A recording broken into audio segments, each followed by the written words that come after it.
Assalamualaikum warahmatullahi wabarakatuh.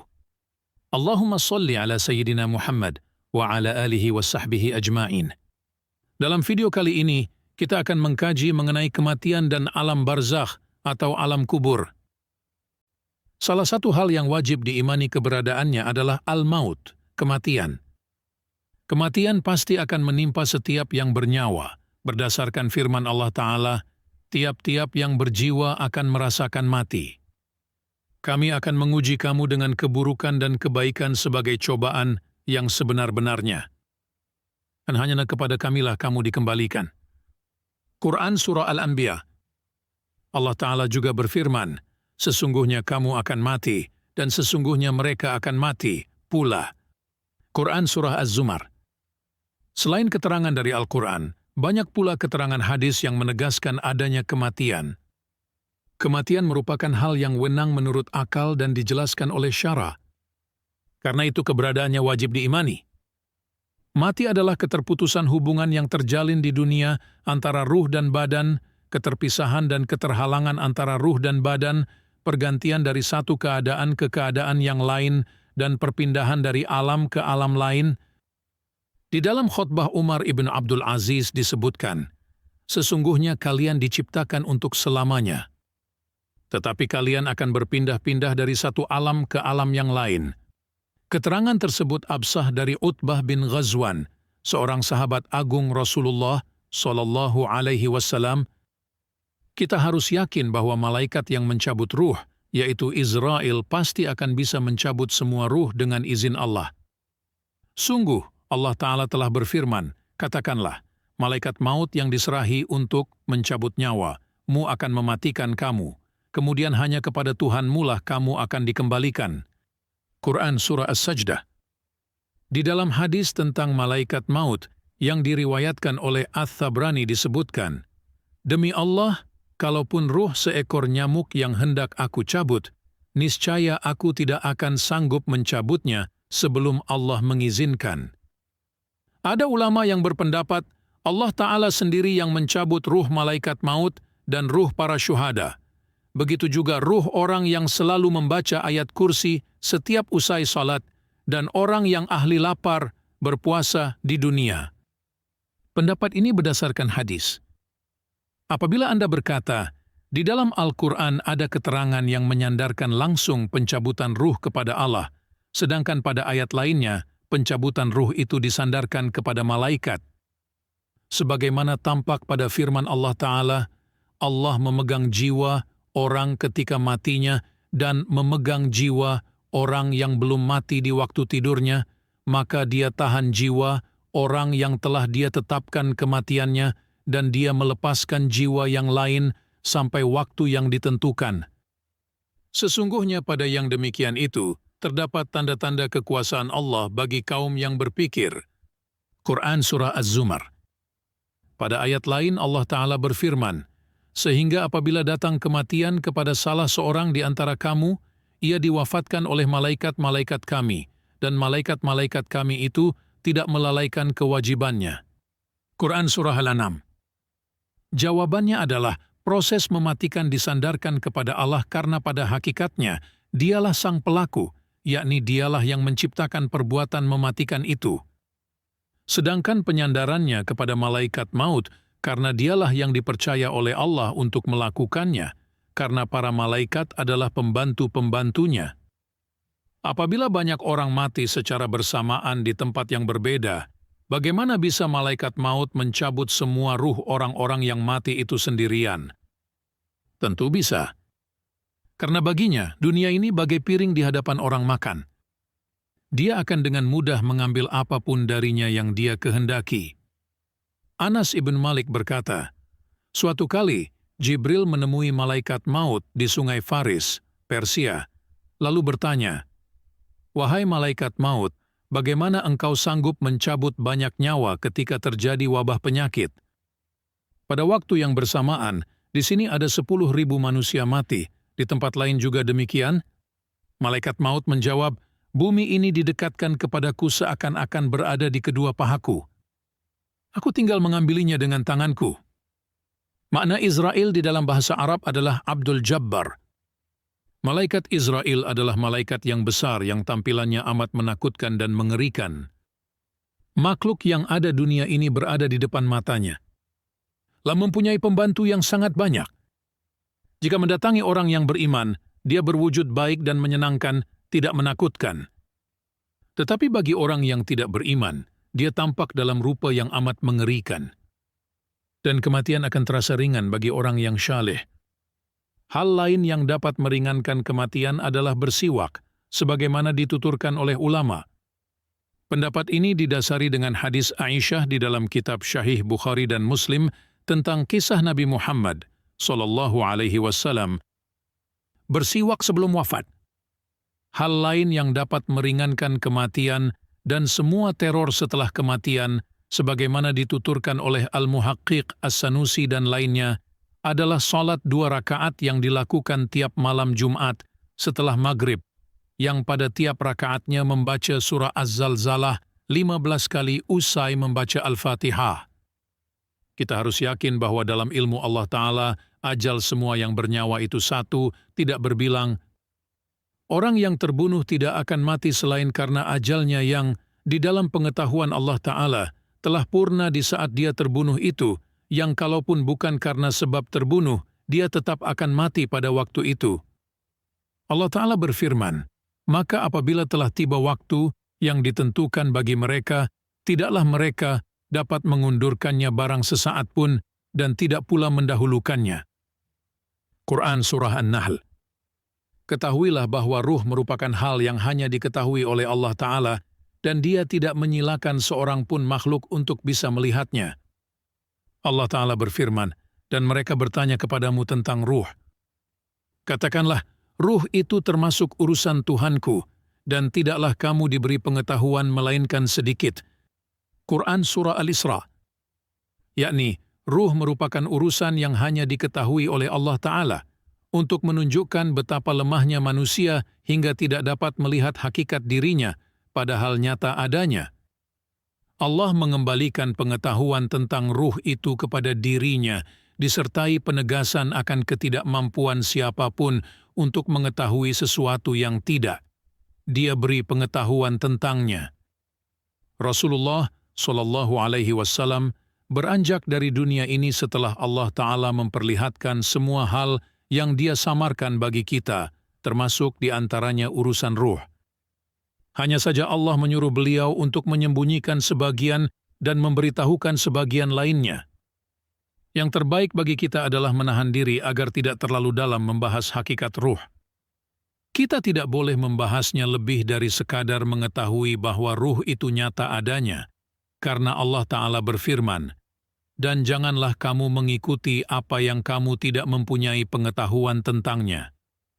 Sesungguhnya pendengaran, penglihatan dan hati, semuanya itu akan diminta pertanggungjawabannya. Bond. Quran Surah Al-Isra.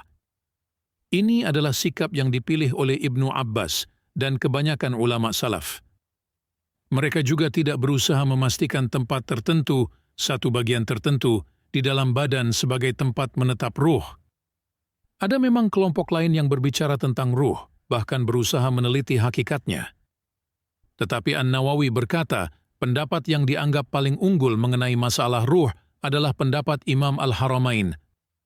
Beliau mengatakan bahwa ruh adalah jisim halus nan lembut yang hidup dan menubuh di jasad kasar, seperti air menubuh di kayu yang segar.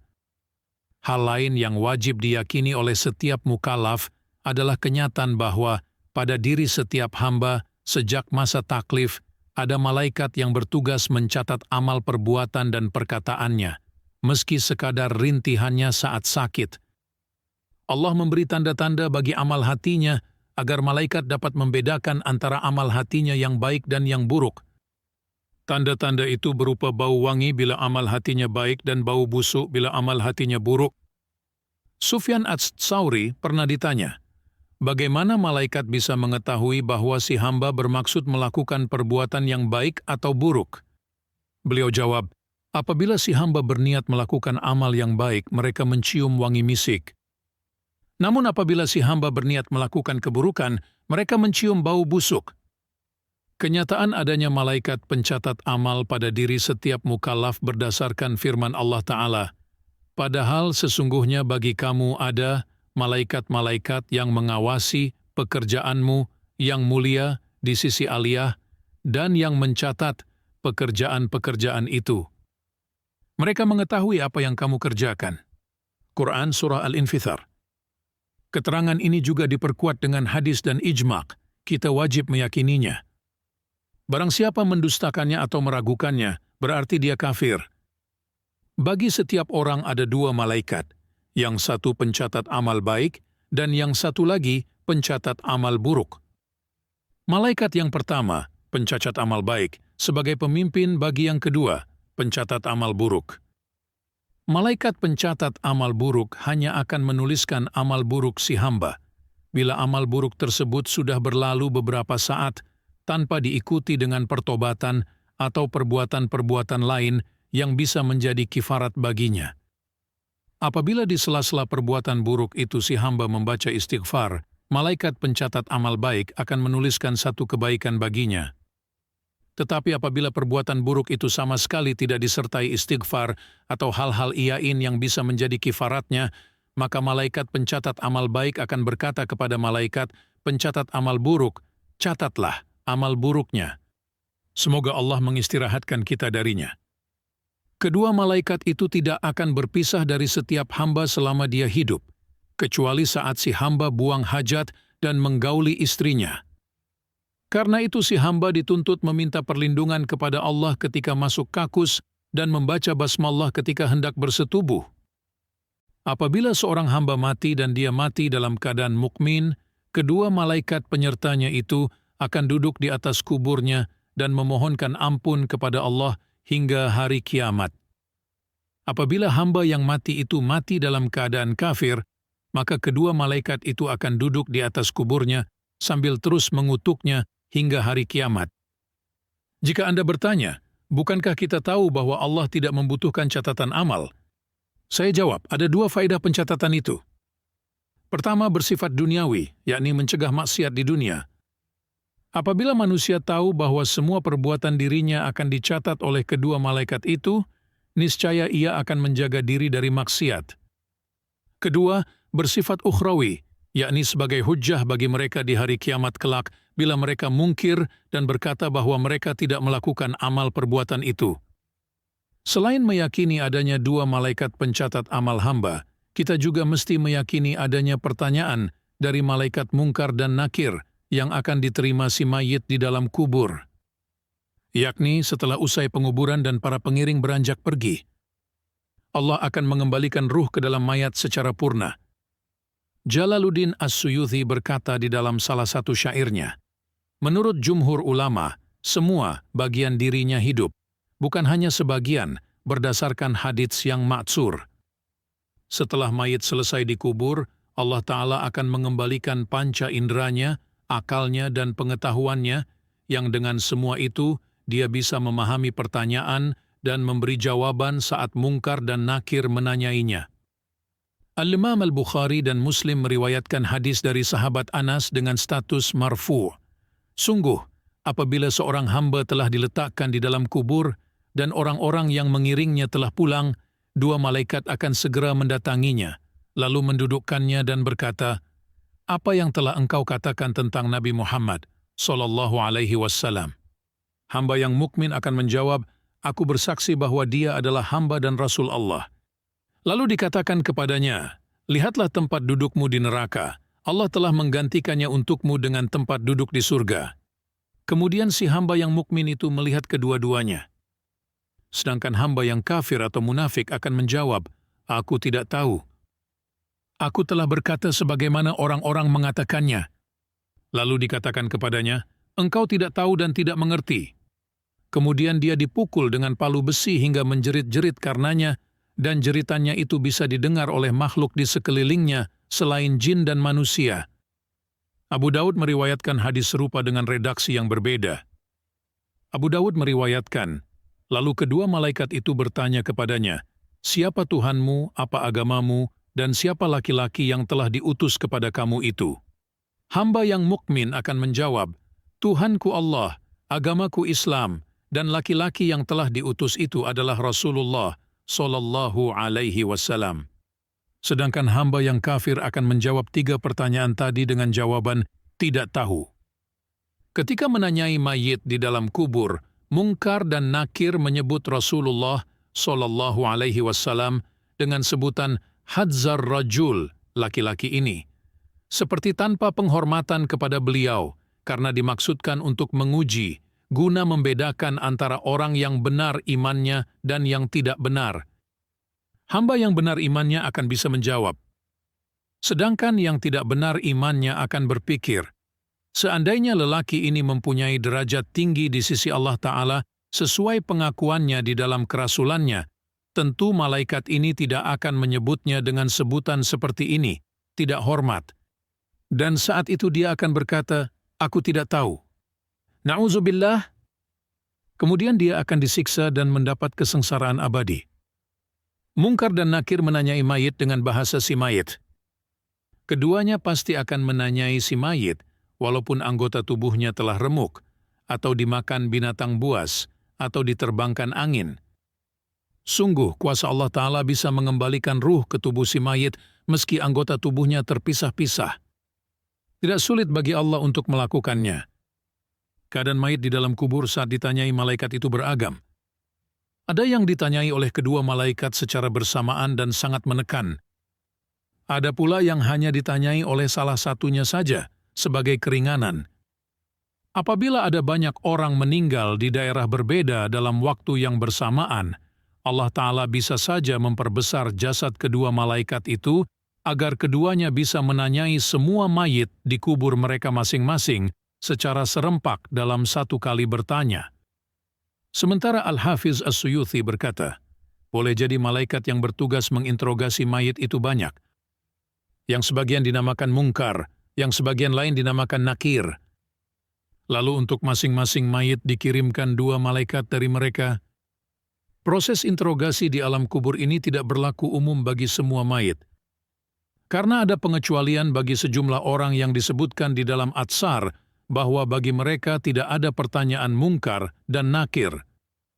Di antaranya adalah para nabi alaihissalam, syiddiqun, orang-orang yang mati syahid, orang yang tiap malamnya membaca surah Tabarak, dan yang membaca surah Al-Mulk sejak ia mendapat kabar tentangnya, entah dia membacanya menjelang tidur atau sebelumnya. Juga orang-orang yang saat sakit menjelang kematiannya membaca surat Al-Ikhlas. Demikian pula orang yang mati karena sakit perut, atau mati saat terjadi wabah ta'un dalam keadaan sabar dan mengharap pahala Allah, entah dirinya ikut terserang ta'un ataupun tidak. Atau mayit yang mati pada hari atau malam Jumat, walaupun dikuburnya pada hari Sabtu. Demikian pula orang yang mengalami kegilaan atau idiot sejak sebelum menginjak masa taklif. Hikmah adanya interogasi di alam kubur, Allah menampakkan apa yang disembunyikan hamba saat di dunia. Iman atau kafir, taat atau maksiat.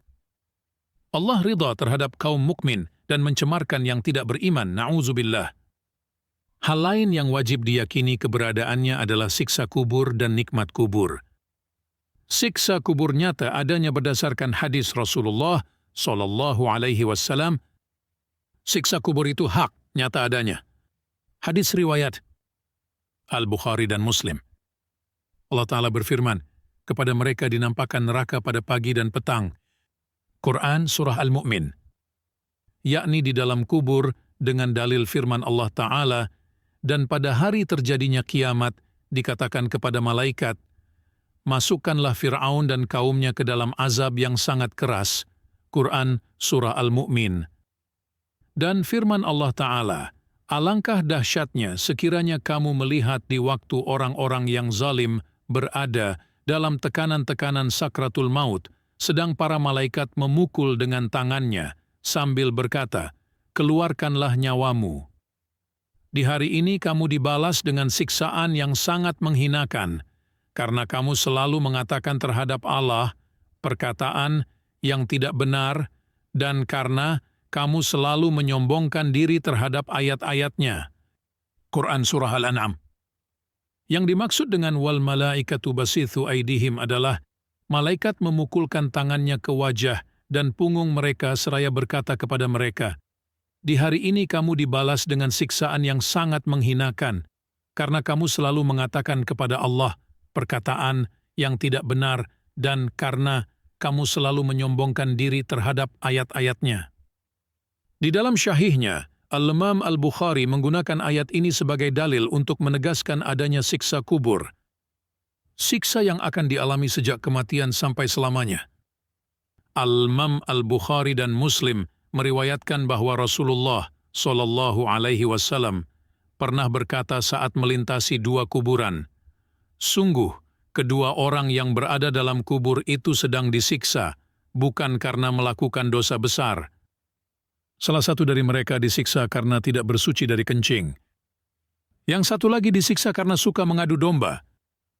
At-Tabrani meriwayatkan hadis, "Bersucilah kalian sehabis kencing, karena siksa kubur kebanyakan timbul darinya, tidak bersuci sehabis kencing." Ibnu Abi Syaibah dan Ibnu Majah meriwayatkan dari Abu Sa'id Al-Khudri, "Aku mendengar Rasulullah bersabda, Allah menguasakan orang kafir di dalam kuburnya kepada 99 ekor ular berbisa yang akan terus menggigit dan menyengatnya hingga hari kiamat, yang kalau satu ekor saja dari ular-ular itu menyembur bumi, niscaya bumi ini tidak akan dapat menumbuhkan tumbuh-tumbuhan." Siksa kubur itu tidak hanya menimpa ruh, tetapi juga badan si mayit. Tidak ada bedanya antara mayit yang jasadnya terpisah-pisah, hancur lebur atau dimakan binatang buas dan ikan di laut. Sebab, hal itu merupakan hal yang mungkin menurut akal, dan syariat pun telah menegaskannya. Karena itu kita wajib meyakini dan menerima keberadaannya. Sesungguhnya Allah berbuat apa yang Dia kehendaki. Quran Surah Al-Hajj. Dan Dia Maha Kuasa atas segala sesuatu. Quran Surah Hud. Siksa kubur ada dua macam. Pertama, yang langgeng, yakni siksaan bagi orang kafir, munafik dan sebagian pelaku maksiat. Kedua, yang terputus, yakni siksaan bagi pelaku maksiat yang dosanya ringan. Mereka disiksa sesuai kadar dosanya, kemudian siksanya dihilangkan berkat doa, bacaan Al-Quran, sedekah atau yang lainnya. Orang yang termasuk kategori orang yang tidak akan diinterogasi, mungkar nakir tidak akan mendapat siksa kubur. Sebagai catatan, salah satu bentuk siksa kubur berupa himpitan dinding kubur. Tidak ada seorang pun yang bebas dari himpitan ini, orang syalih maupun pendosa. Kecuali para nabi, alaihissalam, Fatimah bint Asad ibunda Sayyidina Ali ibn Abi Thalib, radhiyallahu anhu, dan orang yang membaca surat Al-Ikhlas saat menjelang kematiannya, sebagaimana dikabarkan Rasulullah Shallallahu Alaihi Wasallam. Kenapa Fatimah binti Asad selamat dari jepitan kubur? Karena dia memperoleh berkah Al-Mustafa Sallallahu Alaihi Wasallam. Rasulullah Sallallahu Alaihi Wasallam mengafani Fatimah binti Asad dengan gamisnya. Beliau juga turun ke liang lahatnya dan berbaring di sana seraya berdoa, "Ya Allah, kasihilah Fatimah binti Asad dan luaskanlah kuburannya dengan hak nabimu dan para nabi yang sebelum aku." Hadits riwayat At-Tabrani. Di dalam satu riwayat disebutkan bahwa himpitan kubur itu laksana pelukan seorang ibu yang penyayang kepada anaknya yang sakit demam. Dia mengelus kepala anaknya dengan lembut. Ini bagi mayit yang taat. Adapun bagi si pendosa, sekalipun dia beriman, himpitannya amat keras dan dahsyat hingga tulang belulang si mayit berantakan. Ya Allah, kami memohon keselamatan kepadamu dengan anugerah dan kemurahan-Mu. Amin. Kita juga wajib meyakini adanya nikmat kubur, karena ada nas mutawatir yang menyebutkan keberadaannya. Nikmat kubur itu dirasakan oleh ruh dan badan setelah ruh dikembalikan ke dalam badan. Nikmat kubur tidak khusus bagi umat Nabi Muhammad Sallallahu Alaihi Wasallam dan orang mukmin yang mukallaf, tetapi bagi semua orang yang beriman. Salah satu bentuk nikmat kubur berupa perluasan ruang kubur hingga 70 hasta panjang dan lebarnya. Lalu dari kuburnya terbuka berkas ke surga. Bentuk lainnya berupa semerbak wewangian yang memenuhi kubur, sehingga kuburnya menjadi taman surga. Lalu di dalam kubur itu dinyalakan lentera yang meneranginya laksana bulan di malam purnama. Di dalam Atsar disebutkan, Allah berfirman kepada Sayyidina Musa, "Belajarlah kebaikan dan ajarkanlah kepada manusia. Sebab aku akan menerangi kuburan orang yang mengajarkan ilmu dan orang yang mempelajarinya hingga mereka merasa betah di dalamnya." Umar ibn al-Khattab berkata, "Barang siapa menerangi masjid-masjid Allah, Allah akan memberi dia terang di kuburnya." Siksa dan nikmat tersebut disandarkan pada kubur, siksa dan nikmat kubur, karena umumnya orang mati dikuburkan. Tetapi tidak berarti bahwa orang yang mati dimakan binatang buas atau yang mayatnya tidak dikuburkan tidak akan mengalami siksa atau nikmat kubur. Sungguh, semua mayit yang dikehendaki Allah mendapat siksa atau nikmat kubur, dia pasti akan mendapatkannya, dikubur maupun tidak. Jika Anda berkata, kita bisa melihat keadaan mayit setelah dikubur, dan kita tahu dia tetap mayit, yang kafir dan yang mukmin kondisinya sama, pendosa maupun hamba yang taat. Lalu bagaimana maksudnya dia mengalami siksa atau nikmat di dalam kuburnya setelah ruh dikembalikan kepada tubuhnya?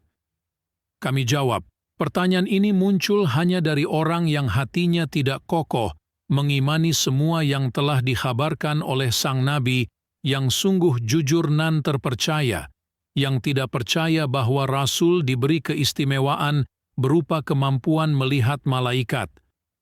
Padahal, tentang iblis dan pasukannya saja Allah Ta'ala berfirman, "Hai anak Adam, janganlah sekali-kali kamu dapat ditipu oleh syaitan, sebagaimana ia telah mengeluarkan kedua ibu bapakmu dari surga, ia menanggalkan dari keduanya pakaiannya, untuk memperlihatkan kepada keduanya auratnya.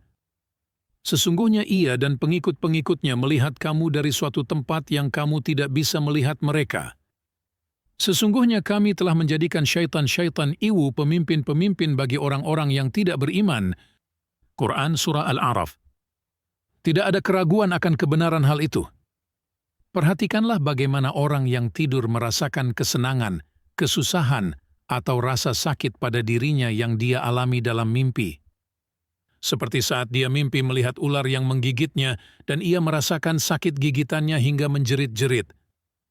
Bahkan keningnya sampai berkeringat dan posisi tubuhnya berubah-ubah.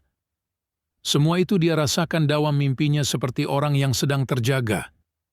Dan kita yang bahkan berada di sampingnya tidak menyadari sesuatu pun dari peristiwa yang dia alami di dalam mimpinya.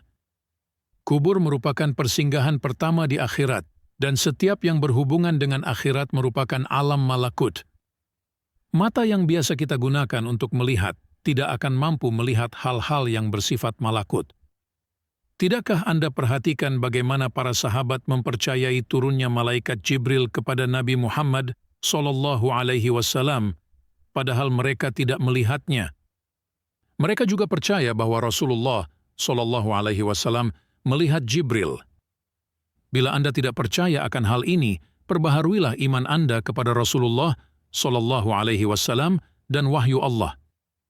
Dan jika Anda sudah percaya dan yakin akan Rasulullah SAW dan wahyu Allah, kenapa Anda tidak percaya akan terjadinya berbagai hal yang menimpa si mayit di alam kubur, padahal tidak ada perbedaan di antara keduanya? Kita memohon kepada Allah Ta'ala agar Dia menjadikan kita sebagai orang yang beriman kepadanya, beriman kepada para malaikatnya, kitab-kitabnya, para rasulnya, dan hari akhir. Kita juga memohon agar Dia mematikan kita dengan akhir yang bahagia, serta menjaga kita dari kelalaian dan kesesatan. Sungguh Allah Maha Mulia dan Maha Penyayang. Dalam masalah kubur ini, kita juga meyakini bahwa para syuhada hidup di dalam kuburan mereka dengan kehidupan yang sempurna, dengan alasan firman Allah Ta'ala, "Janganlah kamu mengira bahwa orang-orang yang gugur di jalan Allah itu mati, bahkan mereka itu hidup di sisi Tuhannya dengan mendapat rizki." Quran Surah Ali Imran. Hidup para syuhada di kubur merupakan kehidupan yang nyata, berdasarkan lahiriah ayat tersebut. Mereka sungguh dilimpahi rezeki yang mereka inginkan, sebagaimana orang hidup di dunia diberi rezeki makan, minum, dan lain sebagainya. Al-Jazuli berkata, kehidupan mereka tidak dapat dipikirkan dan dibayangkan akal manusia. kita wajib percaya bahwa mereka hidup tanpa perlu membahas bagaimana hakikat atau bentuk kehidupan mereka. Yang dimaksud syuhada adalah orang-orang beriman yang terbunuh dalam peperangan melawan orang kafir demi menegakkan kalimah Allah Ta'ala. Bila Anda berkenan, bagikan video ini kepada keluarga dan kerabat Anda. Untuk menyaksikan video-video lainnya, kunjungi channel YouTube Sufi Podcast dan subscribe untuk notifikasi tayangan terbaru. Wassalamualaikum warahmatullahi wabarakatuh.